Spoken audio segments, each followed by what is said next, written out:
Hello, this is Rhino. For those hearing this, I have a new music project. It's called Pretty City Lights. I'm on the verge of releasing my first song, but I'm doing something a little different. I'm inviting people to watch me make music on behindthelights.org, my Substack. There, I'm sharing a bunch of making of content as I write, record, edit, and mix the songs at home. It's an experiment. This Morgan Freeman-esque voiceover is part of that. This is part 2 of my demotron for my song called Please, which I'm working hard towards releasing soon. For those just tuning in now, my song Please is 30 years old, and I've never released it. There are many different versions of it, so I'm going back through the years, looking at where this song played a role in my arrival as a songwriter and hopefully a better human being. I'm trying something a little different with this episode, returning to my love of radio. I'm here with a personal story. It's about the exact moment I returned to songwriting, February 5th, 2010. For those interested, I will also take you back to the moments that led up to this transformation. Hopefully, some of you may find this interesting, maybe even reassuring. So right now, I'll take you back to 2008. I'm pretty certain I was asleep for most of it.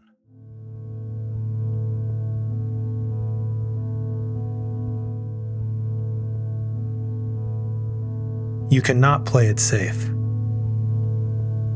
My life changed dramatically in 2008.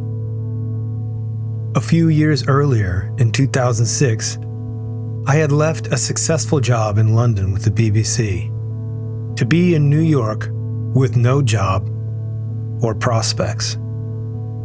I did this because I thought that being accommodating for another person, changing cities for them,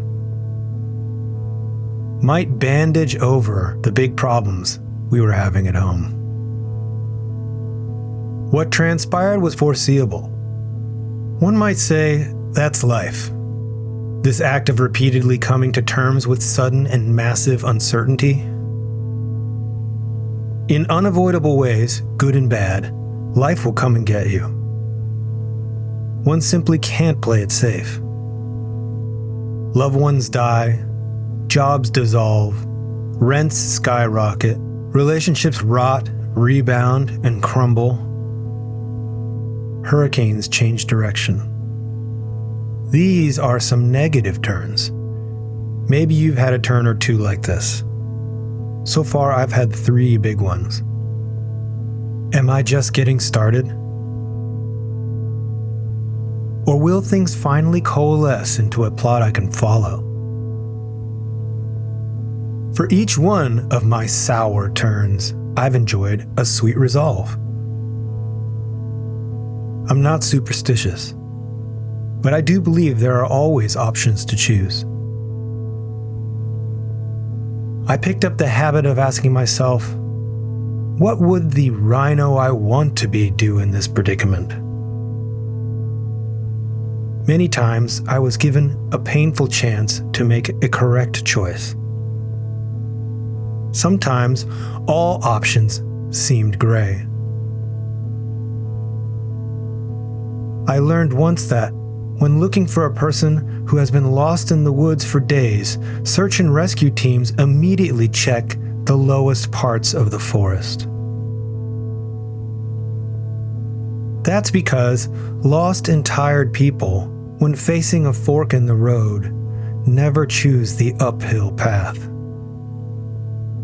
They almost always end up in the ravine.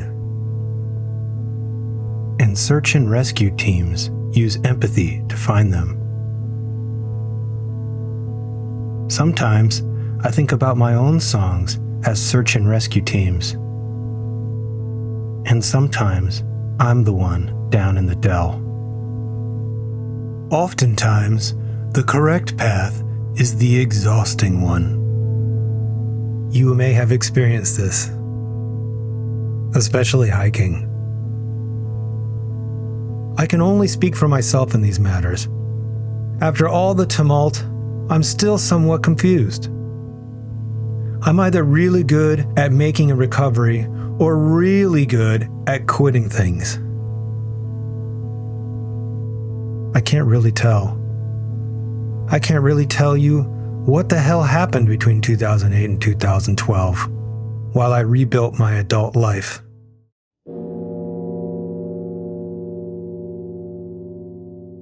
In my mid-30s, I was amidst something I suspect nearly everyone goes through. The story I thought I was in for all this time, as the main character, had been rewound back to the beginning. I was really lost, right at the starting line. I began a million projects. I made a bunch of habits for myself, some I've never shared before. Not as bad as some of the characters in Jan Svankmeyer's Conspirators of Pleasure. But I used to do things like ride my bike over Manhattan Bridge towards Manhattan, then return to Brooklyn over Williamsburg Bridge, out of the way, while on my way. I put my mind in reverse gear. I swam away from the shore into the deep end of nostalgia. This was not a conscious effort, but an effort that consumed all of my consciousness. I tried to return to a previous time, when I was just an aspiring film student back in 1998. In 2008, inside a dank warehouse building in Williamsburg, Brooklyn, I spent hundreds of hours tinkering, programming, and animating a 16mm optical printer, which allows one to re-photograph motion picture film frame by frame. It was fascinating, and the results projected upon the wall were gem-like. I enjoyed the successes and even the failures as I was learning. I wanted to know everything about this medium. I even taught myself how to develop film in buckets 25 feet at a time, handling dangerous chemicals like potassium diachromate with safety goggles and kitchen gloves. I poured all of myself into this.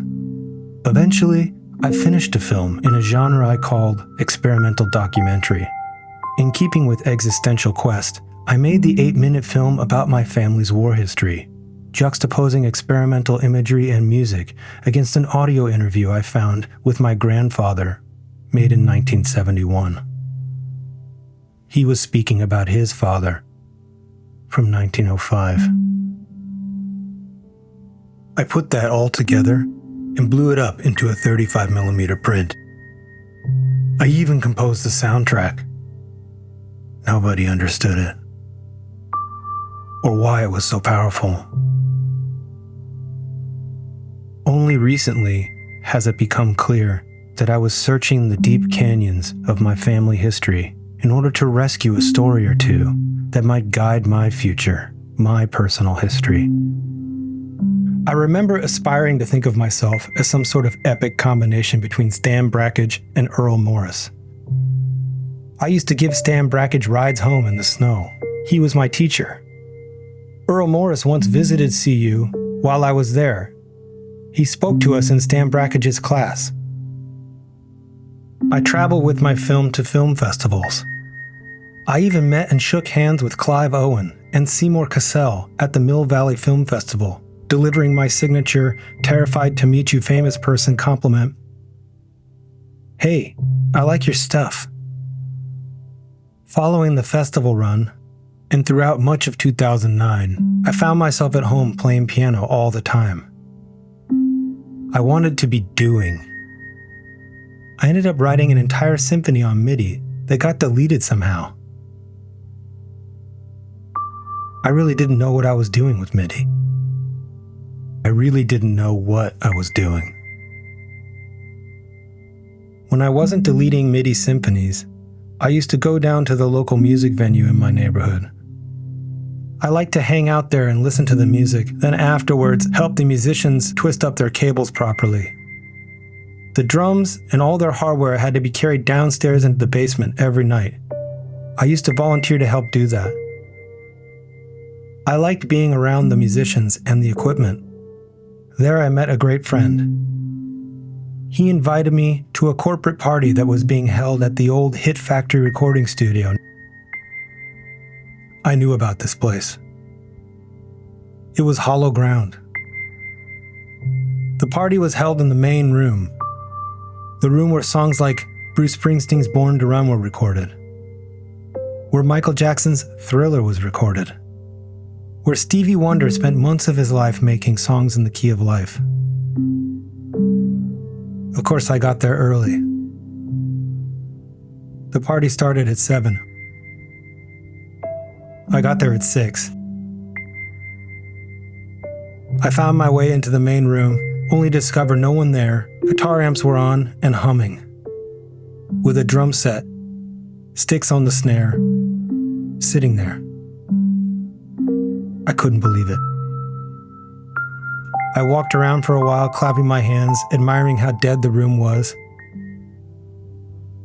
Looking in the control room, where the vintage Neve console used to be, now filled with a buffet table, awaiting the partygoers. I went and sat behind the drum set and found myself adjusting the seat and the snare to the exact same height I would have in 1993. It was a crazy feeling just to be sitting behind a drum set, sticks in hand, in a room like that, with no one else around. Thinking I was going to be discovered at any moment, I sat quietly and waited. All I could hear was the buzzing of the tubes and the amplifiers. I got up and I walked over to the door that was propped open and closed it. As the door closed, it made that sucking sound that a perfect studio door makes when you close it. One that seals in all of the quiet, all your aspirations, and seals out all the distraction. If you've ever stood in the middle of a perfectly tuned recording studio where echo goes to die, you'll know this sound. It's the sound of your own heartbeat. It's one of the most incredible experiences you can ever have. Quiet. Incredible quiet.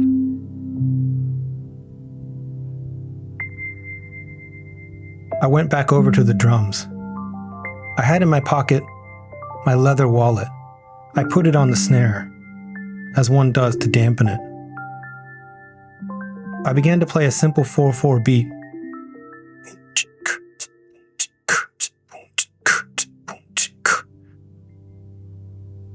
The last time I'd played drums was winter of 1996, more than 15 years earlier, in the upstairs attic of 1520 Grove Street in Boulder, Colorado, the day I stopped doing music. It was now February 5th, 2010, and I'm sitting inside the Hit Factory recording studio with no one else around. It was totally insane.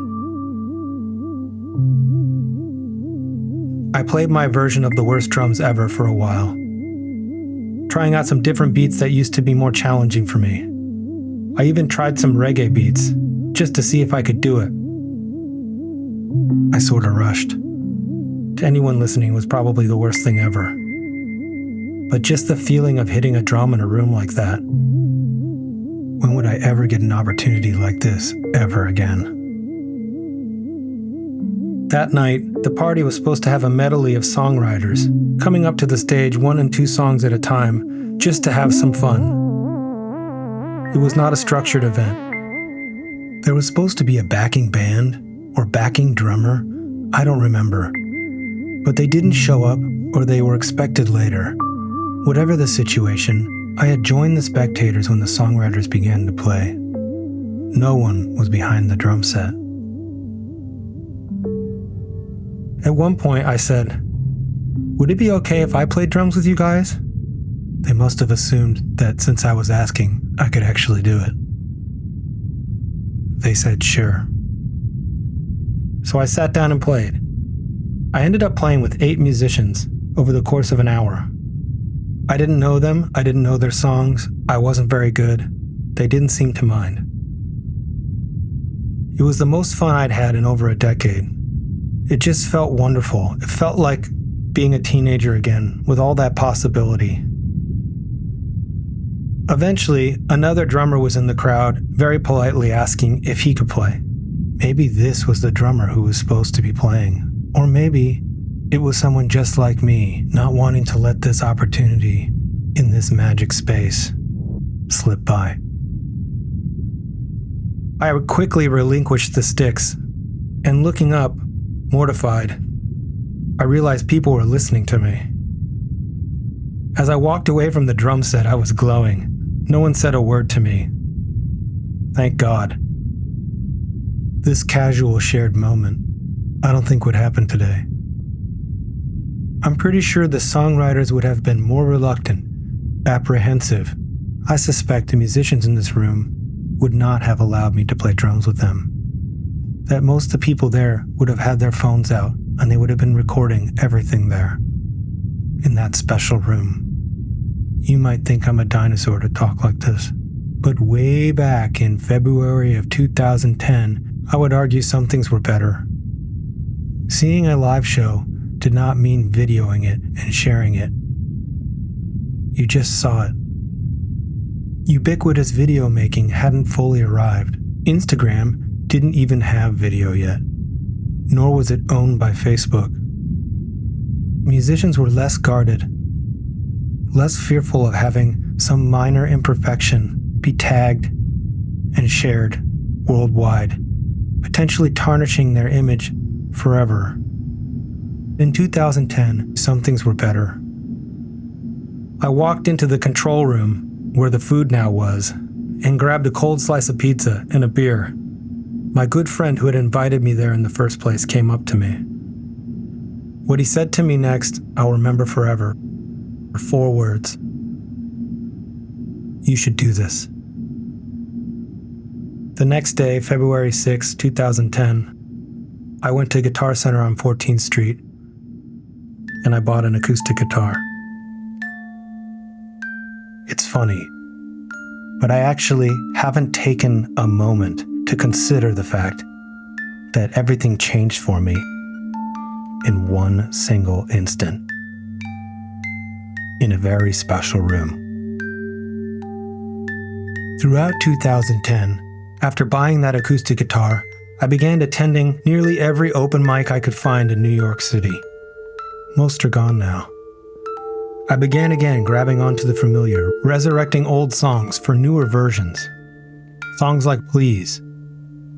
I was facing my performance anxiety fears on stage in front of strangers. I got to meet other songwriters doing the same.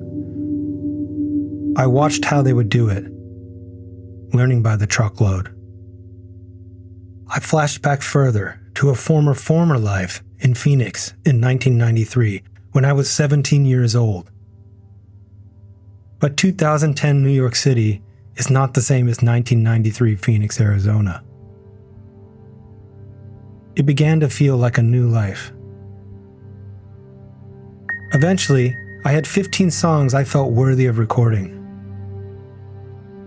I began multi-track recording at home, just as I used to with the 4-track, only this time on digital, with a click track as a guide, in a railroad apartment in Long Island City, timing my vocal takes between the traffic light on Vernon Boulevard just outside my window.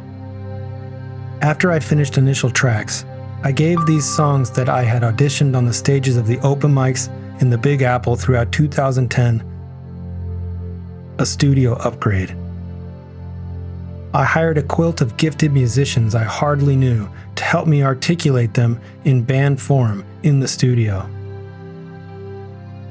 Finally, in the summer of 2012, I had finished editing, mixing, and mastering with the help of a great many other people, my first full-length album of songs ever. I released it under a different band name, a different battle flag than I raise now. But it was the start of the finally me, the beginning of the man I am today. I had reunited with my oldest friend, keeper of memories and time, a key spinal habit responsible for fueling my sustained growth in empathy and imagination. Songwriting. Old buddy. Old pal.